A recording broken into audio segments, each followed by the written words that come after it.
हाय दोस्तों, मैं हूँ संतोष कावरे। आज के टैली प्राइम एंड अकाउंट के सेशन में आपका बहुत बहुत स्वागत। आज के सेशन में हम सीखने वाले हैं कि अकाउंट्स में कैश के ट्रांजैक्शन कैसे होते हैं। तो कैश के ट्रांजैक्शन करने के लिए हमें कौन सा प्रिकॉशन लेना जरूरी है, उसको मेंटेन कैसे कर लेते हैं, उसको हमारा अप्रूवल प्रोसेस क्या होना चाहिए, उसका फाइलिंग कैसे करेंगे और किस टाइप के पूरे कैश के ट्रांजैक्शन कैसे कैसे होते हैं आपको स्टेप बाय स्टेप बताने वाला हूँ। तो आज का बहुत ही इम्पोर्टेंट हमारा सेशन होने वाला है, तो उसको आप एंड तक जरूर देखिए। अगर अभी तक आपने हमारा चैनल को सब्सक्राइब नहीं किया तो सब्सक्राइब करो, बेल आइकन को हिट करो। तो दोस्तों, जो कैश ट्रांजैक्शन है, हर एक ऑर्गेनाइजेशन में कैश के ट्रांजैक्शन होते हैं कि उसमें अगर बड़ा कोई ऑर्गेनाइजेशन है उसमें भी होते हैं, छोटे ऑर्गेनाइजेशन भी होते हैं।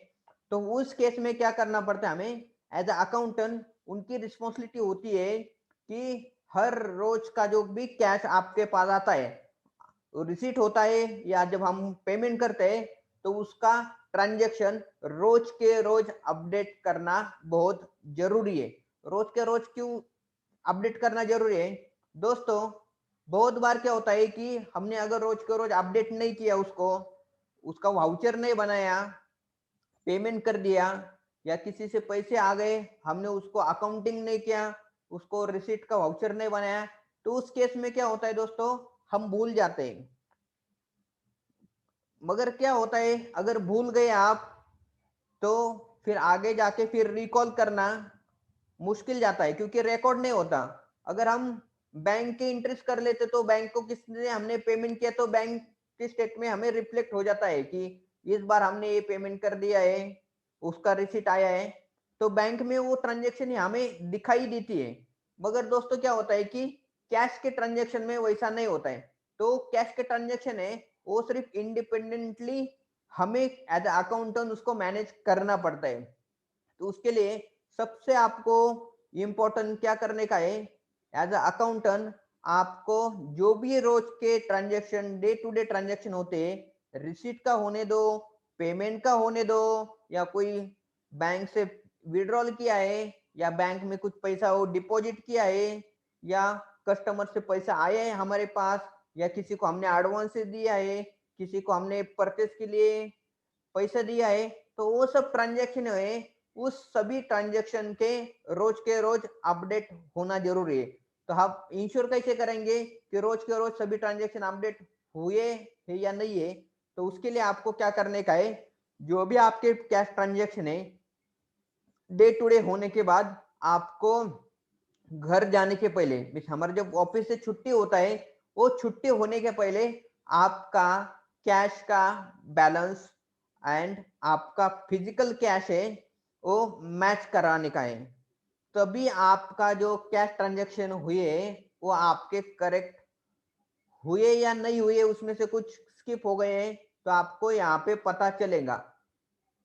बहुत बार होते कि कुछ कुछ अकाउंटेंट होते हैं कि वो उनके टाइम के अकॉर्डिंग क्या कर लेते हैं कि कैश ट्रांजेक्शन करते हैं, बाद में फिर टैली नहीं होता है, कम ज्यादा होता है, फिर हमारे जेब से कम हो गए तो देना पड़ता है, ज्यादा हो गए तो फिर पता नहीं चलता कि किसके पास से आए पैसे, फिर कैसे रिकॉर्ड करूं। तो उसके लिए तो सबसे पहले कैश ट्रांजैक्शन करते समय अकाउंटेंट को एक बात ध्यान में रखने का है कि रोज के ट्रांजैक्शन है कैश के, रोज ही अपडेट करना चाहिए। वो जब भी अपडेट करेंगे तो वो डेली ट्रांजैक्शन होने के बाद आपको घर जाने के पहले क्या करने का है, सभी ट्रांजैक्शन हमारे टैली में अपडेट करने का है। करेक्ट, टैली में अपडेट करने के बाद हमारा फिजिकल कैश एंड हमारा जो टैली में कैश बैलेंस है वो करेक्ट है या नहीं है हमें पता चलेगा। और आप हर रोज करेंगे तो आपको आगे जाके कैश जो है टैली करने में कुछ भी दिक्कत नहीं आएंगी। तो हम चलो चलते हैं हमारे टैली के ऊपर। तो कौन से टाइप के जो कैश ट्रांजैक्शन होते हैं मैं आपको बताऊंगा। सबसे जो पहले कैश ट्रांजैक्शन होते हैं दोस्तों, वो होता है हमारा cash withdrawal from bank. Cash जो विड्रॉल होता है वो कैश विड्रॉल होता है, यानी क्या होता है कि हम क्या कर लेते हैं, बैंक में जाते हैं, एक चेक लिखते हैं, सेल्फ नाम से चेक लिखना जरूरी है। बहुत जगह क्या होता है कि कई कई महीने अकाउंटेंट को देखा है कि वो क्या कर लेते हैं कि कैश विड्रॉल करना रहेगा तो अकाउंटेंट का नाम लिख देते हैं चेक के ऊपर, और बेरर चेक बैंक में देते हैं और वो कैश है वो विड्रॉल करते हैं। अदरवाइज दूसरा कोई एम्प्लॉय का जो जाने वाला है बैंक में उसका नाम लिखते हैं चेक के ऊपर, और कैश जो है सेल्फ कैश है वो विड्रॉल कर लेते हैं। तो ये जो प्रोसीजर है वो प्रोसीजर आपको फॉलो नहीं करने का है। वो क्यों नहीं करने का है? तो उसमें क्या होता है कि जब भी हम कैश विड्रॉल करेंगे तो उस समय आपको चेक के ऊपर सेल्फ लिख के ही आपको क्या करने का, विड्रॉल करने का है। किसी एम्प्लॉय के नाम से या खुद अकाउंटेंट के नाम पे कभी भी लिखने का नहीं। वो क्यों नहीं लिखने का? जब भी ऑडिट होता है तो उस समय हाईलाइट होता है कि ये जो पर्टिकुलर पेमेंट है, क्योंकि जब बैंक में आ जाएगा तो पर्टिकुलर में किसका नाम आ जाएगा, जिसके नाम पे आपने चेक दिया है वो नाम बैंक के स्टेटमेंट में आता है। तो इसका मतलब क्या होता है कि आपने ये जो पेमेंट है कैश विड्रॉल नहीं किया है, ये रिस्पेक्टिव पर्सन को आपने दिया है। तो अगर अकाउंटेंट का नाम लिखा है तो फिर आ जाएंगे कि अकाउंटेंट को पैसे दिए हैं, या दूसरा किसी को आपने कैश विड्रॉल करने के लिए भेजा और उसके नाम पे चेक निकाला, तो उस समय क्या होगा कि ये समझेंगे कि वो जो पेमेंट है कैश विड्रॉल का नहीं है, वो किसी का पेमेंट का ट्रांजेक्शन है, ऐसा दिखेगा। तो इसके लिए आपको बाद में क्या होगा कि अभी कुछ प्रॉब्लम हो गई कि अकाउंटेंट एंड ओनर के बीच में भी कभी कभी हो जाते प्रॉब्लम, तो ऐसा नहीं होना चाहिए कि ये अकाउंटेंट ने पैसे लिया है और फिर कैश जो है विड्रॉल नहीं दिखाया है, तो ऐसी गड़बड़ होने की भी चांसेस होते। तो प्रिकॉशन लेना जरूरी है यहाँ पे। तो आपको क्या करने का, हर समय आपको सेल्फ चेक लिखने के बाद ही आपको कैश को विड्रॉल करने का है। करेक्ट है, ये दूसरी बात हो गई। उसके बाद में क्या है कि जब भी हम क्या कर लेते हैं दोस्तों कि पेमेंट करते तो बहुत बार लोग क्या होते हैं कि पेमेंट करने के लिए सबसे पहले हमें क्या करना पड़ता है, उसका रिकॉर्ड क्रिएट करना पड़ता है। तो रिकॉर्ड कैसे क्रिएट करेंगे? जब भी हम किसी को पेमेंट करेंगे तो उसके पास से जो पीटी कैश के या जो भी बिल्स रहेंगे, छोटे मोटे जो भी बिल्स रहते, खर्चा रहता है, वो हो जाता है। तो उसका बिल्स है जो रिस्पेक्टिव पर्सन ने किया है उसके पास से बिल्स लेना जरूरी है। और जब भी बिल्स लेंगे तो उसके बाद में हमें क्या करने का है, वो बिल के साथ में आपको हमारा एक कैश का वाउचर होता है। तो पीटी कैश पेमेंट का एक वाउचर होता है, वो मेंटेन करने का, वो क्रिएट करने का। उसके ऊपर होता है कि paid to a, debited to होता है कि किस पर्पस के लिए हमने उसको पेमेंट किया है। उसमें होता है कि नाम होता है, अमाउंट लिखना पड़ता है, डेट होता है ऊपर, सबसे ऊपर कंपनी का नाम होना ज्यादा जरूरी है। और उसके बाद में कि आपको सबसे एंड में आपको रिसीवर की सिग्नेचर लेने का है, जिससे भी आप जिसको भी आप क्या करेंगे, पेमेंट करेंगे, तो आपको रिसीवर की सिग्नेचर लेना जरूरी है जब भी आप किसको भी पेमेंट करेंगे। और उसके साथ जो भी सपोर्टिंग डॉक्यूमेंट है आपको ऑडिट के लिए लेना चाहिए। और जब भी आप क्या करेंगे कि पेमेंट देंगे, तो पेमेंट देने के पहले आपके जो भी अप्रूवल अथॉरिटी रहेंगी, कि ओनर रहेगा या जो भी आपके अकाउंट्स मैनेजर रहेगा, जिन जिन लोगों को आपने एज अथॉराइज सिग्नेटरी है या जिसी को अप्रूवल दिया है कि कैश पेमेंट अप्रूवल करने के लिए, तो उनका यहाँ उस वाउचर के ऊपर क्या होना चाहिए, अप्रूवल होना जरूरी है। अप्रूवल यानी क्या है कि आपको उस वाउचर के ऊपर अप्रूवल होने के बाद जो अथॉरिटी मिलती है कि हमें आगे जाके इस पर्टिकुलर पर्सन को, रिस्पेक्टिव पर्सन को हमें क्या करने का, पेमेंट करने का है। तो एक तो होगा कि आपको क्या करने का, वाउचर लेते समय सपोर्टिंग डॉक्यूमेंट है वो आपको बनाने के लेने का है उनके पास से। सपोर्टिंग डॉक्यूमेंट बनाने के बाद उसके ऊपर क्या है, सभी जो इंफॉर्मेशन रिक्वायर्ड है वो आपको क्या करने का है, एंटर करने का है। और पैसे देने के पहले जो भी अप्रूवल अथॉरिटी हमारी कंपनी में, तो उस अप्रूवल अथॉरिटी को आपका सिग्नेचर लेना जरूरी है उस वाउचर के ऊपर। और सिग्नेचर होने के बाद जिसको आप पेमेंट है वो हैंड ओवर कर रहे हैं, उसका signature as a cash received करके होना ज्यादा जरूरी है। तो ये सब जो फॉर्मेलिटीज है, डॉक्यूमेंटेशन है, वो हमारे ऑडिट के लिए जो होता है बहुत इंपॉर्टेंट होता है। अगर उसमें से आपने वाउचर क्रिएट नहीं किया है, अगर उसको अप्रूवल नहीं है, तो उसमें फिर आप बिल्स अटैच नहीं है, ऐसा बहुत बार होने के चांसेस है। तो उसको अवॉइड करने का है, ये हमें स्टैंडर्ड प्रोसेस है आपको आपके अकाउंट्स में क्या करने का है, बिल्ड करने का है। तो ये हो गया कि हमारा वाउचर बन गया। तो वाउचर बनने के बाद क्या होता है कि कैश भी दे दिया आपने, कैश देने के बाद वो वाउचर का आपको क्या करना है, क्या आपके अकाउंटिंग सॉफ्टवेयर में या जो टैली बहुत जगह हम यूज करते हैं, तो वहां पे आपको एंट्री करने का है। तो एंट्री करने का है, तो उसमें आपको जब एंट्री करेंगे तो उस समय क्या आपका पेमेंट वाउचर रहेंगे तो पेमेंट वाउचर में एंट्री करेंगे, रिसीट रहेंगे तो रिसीट का वाउचर का एंट्री करेंगे। करेक्ट है। तो आपको पेमेंट जो है, तो जो रिस्पेक्टिव एक्सपेंसेस रहेगा, तो printing stationery, housekeeping expenses, travelling expenses रहेगा। आपको कोई स्टाफ वेलफेयर के लिए कुछ लिया है या कुछ छोटे मोटे जो एक्सपेंसेस होते हैं, अगर वो किए तो वो पर्टिकुलर अकाउंट को आपको पोस्टिंग करना चाहिए। करेक्ट है। ये हो गया आपका पोस्टिंग।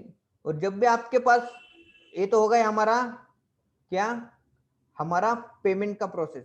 और जब भी हमें रिसीट आता है, किसी के पास से पैसे आ जाते हैं, तो उस समय भी हमें उसका जो डॉक्यूमेंट्स है वो क्रिएट करने का। रिसीट तो आता है, कभी हमने अगर कैश में सेल किया तो सेल बिल हो जाता है।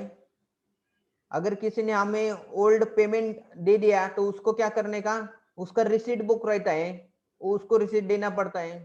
तो वो रिसीट बुक्स के ऊपर से फिर आपको आ जाएगा। अगर किसको एडवांसेस दिए तो उसका सेटलमेंट का जब वाउच एंट्री होता है, तो उसके अकॉर्डिंग फिर सेटलमेंट का एंट्री किया जाता है। तो ये सब चीजें क्या है कि वो करना आपको कंपलसरी है। यहाँ पे किसी भी गलती का गुंजाइश नहीं होना चाहिए। बहुत बार होता है कि बिकॉज ऑफ पीटी कैश है, वो क्या है कि मिसमैच है, इसके वजह से फिर बहुत बार है कि जो अगर छोटा कंपनी तो ओनर एंड अकाउंटेंट में बहुत बार प्रॉब्लम्स हो जाते हैं, क्रिएट हो जाते हैं। तो वैसा अवॉइड होने के लिए हमें क्या करने का है, जो भी ट्रांजेक्शन रहेंगे आपको रोज के रोज ट्रांजेक्शन करने का है। अभी हो गई कि हमारा वाउचर क्रिएट हो गया, आपने आप अकाउंटिंग सॉफ्टवेयर में क्या किया, उसका एंट्री भी किया। तो वो एंट्री होने के बाद आपको क्या करने का दोस्तों, उसको आपने एक पीटी कैश का जो वाउचर है उसका आपको एक फाइल बनाने का है। बॉक्स फाइल जो होता है स्टेशनरी में नॉर्मली हम यूज करते हैं, तो वो फाइल बना के आपको उस फाइल में आपको क्या करने का है, वो पर्टिकुलर डेट के वाइज आपको फाइलिंग करने का है। डेट के वाइज फाइलिंग कैसे करेंगे आप, जो भी 1 तारीख से 1 अप्रैल से आपका अकाउंट शुरू हो गया, तो 1, 2, 3, 4 तारीख को जो भी आपका एक्सपेंसेस हो गए हैं, तो एक्सपेंसेस का अलग फाइल बनेगा। पीटी कैश जो एक्सपेंसेस यानी पेमेंट का एक फाइल बनेगा। जो भी 1 तारीख को एंट्री होंगे कि वो सबसे नीचे जाएगा। उसके बाद में जो जो आपके डॉक्यूमेंट क्रिएट हो जाएंगे, तो ऐसे करके आपको ऊपर फाइल करने की, जो भी आपके रिसीट के वाउचर रहेंगे उसके लिए आपको अलग से फाइल बनाने पड़ेगा। तो फिर क्या होगा, आपका रिसीट का अलग से फाइल होगा, पेमेंट का अलग से फाइल बनेगा। और जब भी आपको ऑडिट करने का है, तो आप जब पीटी कैश का ऑडिट करवाने के लिए आपके ऑडिटर्स को देंगे, तो आपको क्या करने का है, वो जो दोनों फाइल, रिसीट फाइल और पेमेंट फाइल है, वो आप डायरेक्ट आपके ऑडिटर को दे सकते हैं। और उसके साथ आपको क्या देना पड़ेगा, आपको देना पड़ेगा पीटी कैश का रजिस्टर। हमें कैश बुक है उसका रजिस्टर आपको प्रिंट आउट करवा के, अदरवाइज आप एक्सपोर्ट करवा के उनको ऑडिट करने के लिए आप क्या कर सकते हैं, शेयर कर सकते हैं। राइट। तो इसी तरह से आपको क्या करने का है कि ये हो गया कि आपका पूरा स्टेजेस, उसमें अगर कुछ क्यूरीज आती है या कुछ मिस आउट हो जाता है कि कोई एक वाउचर नहीं मिला, तो आपको अगर मिस आउट हो गए तो ढूंढ के निकलना पड़ता है। बहुत बार होता है कि हम किसी पर्पज की वजह से हमने जो वाउचर है बाहर निकाला है, मगर फिर बाद में अपना याद नहीं रह गया, वही हमारे ड्रॉवर में पड़ा रहता है। बाद में ध्यान आता है कि अरे हमारा ये जो वाउचर है ये ड्रॉवर में पड़ा है, उसको लगाने का है फाइल को। तो आपको क्या करने का है, तो जब भी आप वाउचर क्या करेंगे, निकालेंगे, तो उसके बाद में आपको क्या करने का है, उसी सेम जगह पे आपको डेट वाइज जो है फाइल करवा के रखने का है। करेक्ट है। तो क्या होगा उस केस में, आपको किसी भी तरह का दिक्कत नहीं आएगा ऑडिट करते समय।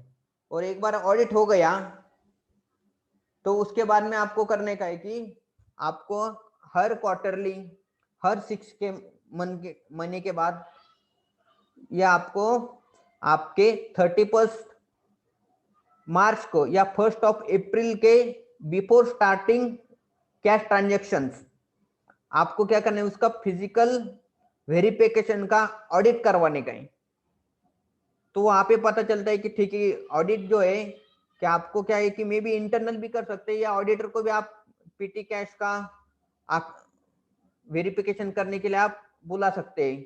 अगर आपके पास बहुत ज्यादा ट्रांजेक्शन है तो बहुत बार होता है कि 1 अप्रैल को बहुत सारे जो ऑडिटर्स हैं उनको हम क्या कर सकते हैं, बुला सकते हैं, और उनको कितना फिजिकल कैश है और हमारा एज पर कैश बुक वो आपको टैली करवा के उसको ऑडिट करवाते हैं। तो इस तरह से आप क्या कर सकते हैं कि पूरा ट्रांजेक्शन कर सकते हैं।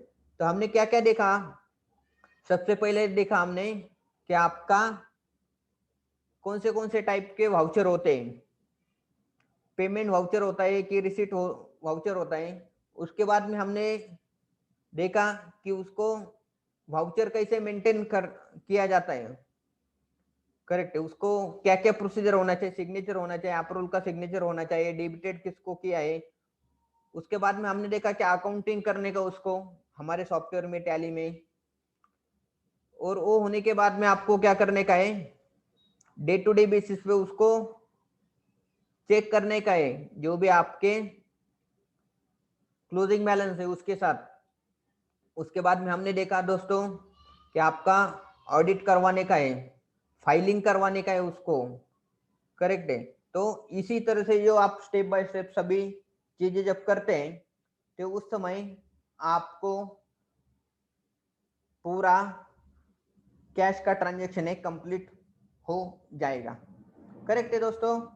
तो यही आप जो है अकाउंटिंग कर सकते हैं इसकी तरह से। तो हम आज का वीडियो में यही देखेंगे, वापस मिलेंगे हम नेक्स्ट टाइम ऐसे ही वैल्यूएबल वीडियो के साथ। तब तक के लिए आपका बहुत बहुत शुक्रिया, थैंक यू सो मच। और आपको जो भी फीडबैक रहेंगे आपके इस वीडियो के एंड में, आप वीडियो के डिस्क्रिप्शन में दे सकते हो। तो फिर मिलेंगे हम ऐसे ही नई वैल्यूएबल वीडियो के साथ। Thank you so much.